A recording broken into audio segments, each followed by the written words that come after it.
जय श्री कृष्ण.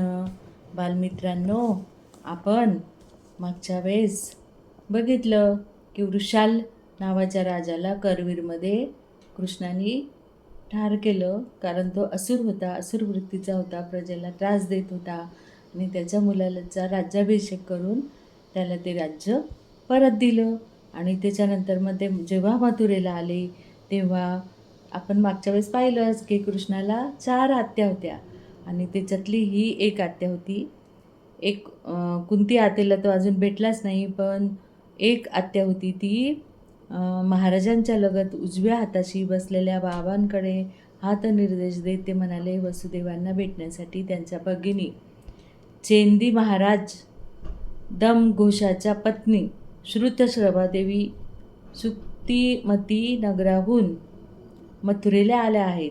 काही महत्त्वाच्या चर्चेसाठी चेंदी राज्यातून त्या आल्या आहेत. त्यांना सादर करण्याची अनुज्ञा व्हावी. आपण हे ज्या गोष्टी ऐकतो ह्या स्वतः कृष्णाने त्यांचं जीवनचरित्र सांगितलेलं आहे. त्याच्यामुळे आपण कृष्णच सगळं बोलतो आहे आणि मी फक्त ते आपल्याला सांगते. तर कृष्ण भगवान म्हणले की मी आणि दादा ते एकूण एकमेकांकडे बघत राहिलो. बाबांच्या भावंडातील ज्येष्ठ भगिनी आमची मोठी आत्या आज आम्हाला पहिल्यांदाच बघायला मिळणार होती. मथुरेच्या स्वागत मंत्र्यांनी चेंदीच्या महाराणींना आमच्या आत्याला सन्मानानं सभागृहात सादर केलं. उग्रसेन महाराजांना भेटवस्तू देऊन अभिवादन करीत चेंदीच्या महाराणी श्रुतश्रवादेवी सभागृहातील यादवांना त्यातल्या त्यात बाबांना उद्देशून म्हणाल्या, मथुरेची मी माहेरवाशीण आहे. माझा पुत्र शिशुपाल माझं आणि महाराजांचं ऐकण्याच्या पलीकडे गेला आहे.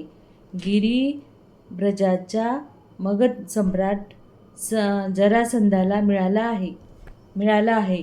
त्याच्यासह नुकत्याच त्यानं या श्रीकृष्णाचा पाठलाग केला. गोमंत पर्वतावर अकीर्तीचा पराभवही त्यानं पत्करला. कसा बसा प्राण वाचवीत परतला आहे. तो माझी यादवांना वसुदेवाला आणि विशेषतः श्रीकृष्णाकडे मागणी आहे की त्यांनी माझ्या अविचारी पुत्राचे सर्व अपराध क्षमा करून पदरी घ्यावे. महाराज उग्रसेनांना हे सर्व अनपेक्षित होतं. त्यांना काय उत्तर द्यावं तेच समजेना. ते वसुदेव बाबाकडे अपेक्षेने नुसतंच बघू लागले. बाबा तर नात्याच्या गोत्यात अडकलेले मला स्पष्ट दिसू लागले. ही कोंडी लवकर फुटायला पाहिजे होती. मला उठणंच भाग होतं. आता एखादी गोष्ट समोरच्याला समजेल असं पटवून देण्याचा मला सराव झाला होता. मी तात्काळ उभा राहिलो.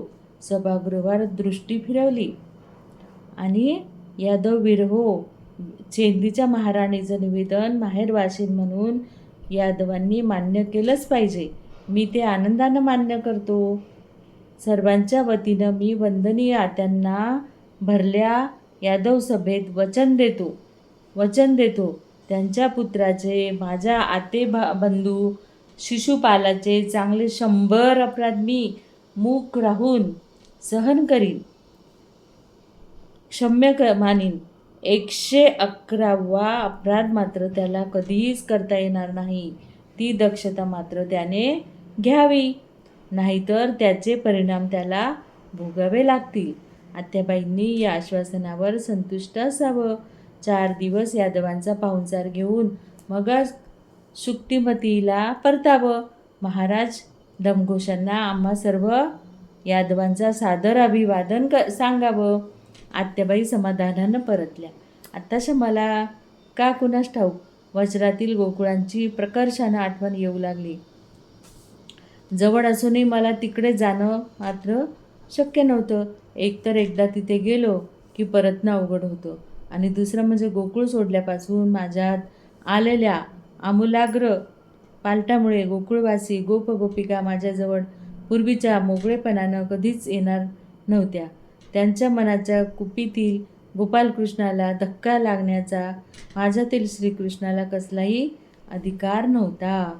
यासाठी मी बलराम दादाला, रेवती वहिनी, बाबा व थोरली म्हणजे त्याची लहाणी आई रोहिणी असे चर्चा करीत बसलो असताना दादाच्या प्रसन्न वृत्ती बघून मी विषय काढला. म्हणालो, तू एकदा ब्रजात जाऊन ये.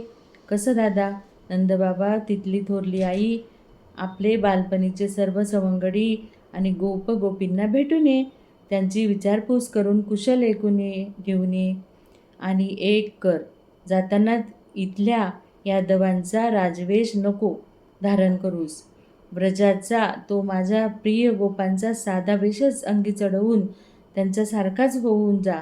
तरच ते तुला ओळखतील, आपल्या मनातील मन मोकळं बोलतील तुझ्याशी.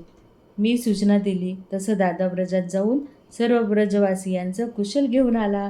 म्हणजे बघा, कृष्ण किती काळजी घेत होता. तो गोकुळ सोडून आला. त्याच्यानंतर तो श्रीकृष्ण भगवान सांदीपनी ऋषीकडे गेले, परशुरामाकडे गेले. त्यांच्यामध्ये खूप आमूलाग्र बदल झाला आणि ते आता किती झाले तरी राजवेषात राहत होते. गोकुळात जाण्यासाठी त्यांच्या दादाला त्यांनी विनंती केली की तुम्ही राजवेषात जाऊ नका, कारण आपण ज्या वस्तीमध्ये जातो तसं जर आपण कपडे घालून गेलो तर आपल्याशी लोक येतील, बोलतील, जवळ येतील. जर आपण मोठ्या थाटामाटात गेलो तर त्या लोकांना आपल्याला असं संकोच वाटतो भेटण्यासाठी आणि ते लवकर आपल्याजवळ मन मोकळं करत नाही.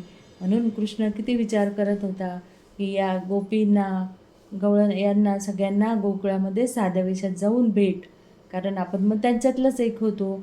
जर आपण वेगळ्या कपड्यात गेलो तर ती लोक संकोच करतात. म्हणजे इतकी ती काळजी घेत होते श्रीकृष्ण भगवान. आता याची पुढची गोष्ट आपण पुढच्या ह्याच्यात